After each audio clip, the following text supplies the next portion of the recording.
अब अहिले मैले वाटरको अझ मैले I didn't really bring the some of the projects that I have very म अहिले in fact I was trained for this Karnali Chisapani project यो चाहिँ What is that?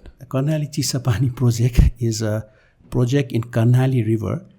A feasibility study of that was done in 1989. Okay, and it'll be a huge one of the biggest reservoir dam project if it was or will be built, which would have a capacity of 10,800 megawatt. And अहिलेको हाम्रो total capacity of Nepal is about 2,100. So you and one project, and it will irrigate 3 million hectares of land in India, 175,000 hectares in Nepal. It'll be a 270-meter dam, and it will displace Tubelako study answer 50,000 households or population in the Karnali River. It's a big dam. Okay.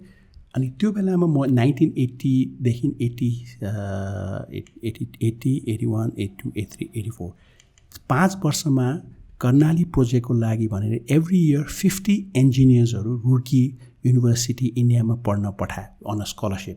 I was one of them the third batch, and the idea of that was these 250 engineers will come back and assist in designing and building this project in Karnali. So, but what I'm saying is that's a huge. It would have, if had it been built, it would have, I mean, changed the face of Nepal. So build second nabhako त्यो project. त्यसको चाहिँ big problem चाहिँ के भने it's dependent on India because most of the water resources benefits, irrigation, flood control benefits, or would say navigation. It's a multi-purpose project, huge. That would be one. That would have been to I think second largest project or something. India has to agree to it. Right. And that energy has to be also, most of it has to be used by India. So so that is the big project. I mean, there are projects like that.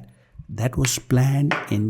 I mean, feasibility study was done in 1989. Let's put it that way. No? And of course, it will have a huge environmental and social impact. Right? अहिले पनि नेपाल गभर्मेन्टको वेबसाइटमा हेऱ्यो भने that project is still one of the त्यही बेलामा I think it was $5 billion was the cost estimate. Right? If I am correct, the numbers I may be. अहिले त भयो त कति पुग्यो? It's still in Nepal's त्यो Department of Irrigation Electricity Development को वेबसाइटमा that project is still on. But it's a huge project.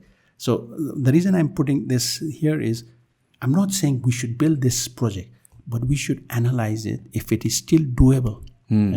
It's still, and it needs, I mean, a very strong cooperation with India and understanding of India. In principle, India will benefit. Yeah. But इन्डियाले वही national interest values त छ नि, भ्याल्युको रूपमा नेपाललाई help गरौँ भने उनीहरूको इन्ट्रेस्टमा छ कि छैन भने डु दे वान्ट, उनीहरूले चाहिँ त्यो नेसनल इन्ट्रेस्ट के आउन सक्छ भने नेपालमा त्यति डिपेन्डेन्ट हुने कि नहुने भन्ने क्वेसन आउन सक्छ. And if relationship is not there it can be a issue of thing. So and उनीहरूले फेरि के भन्छ, अब यो त प्रोजेक्ट बने पनि नबने पनि यो पानी त हामी कहाँ आइरहेको हो, the benefit we are getting, so why should we compensate Nepal भन्ने पनि हुनसक्छ. I don't know what was the reason. So what I'm saying is there have been project studied and they spend at least $20 million to study that project, and it was funded by the UNDP, World Bank. हामीलाई 250 full scholarship दिएर इन्डियामा पढाए. And most of us returned, and we worked in Nepal, in other places. We've contributed in different ways, but we didn't really get to work for that project. त्यस्तै अरू प्रोजेक्ट्सहरू पनि नेपालमा छ हैन त्यो. And but it's studies have been done, but it's shelved in the people's libraries or thing. So I don't know, development, like I think coming back to, and nobody knows about it actually. It's something, it should come into the public debate ma आउनु पर्यो हैन.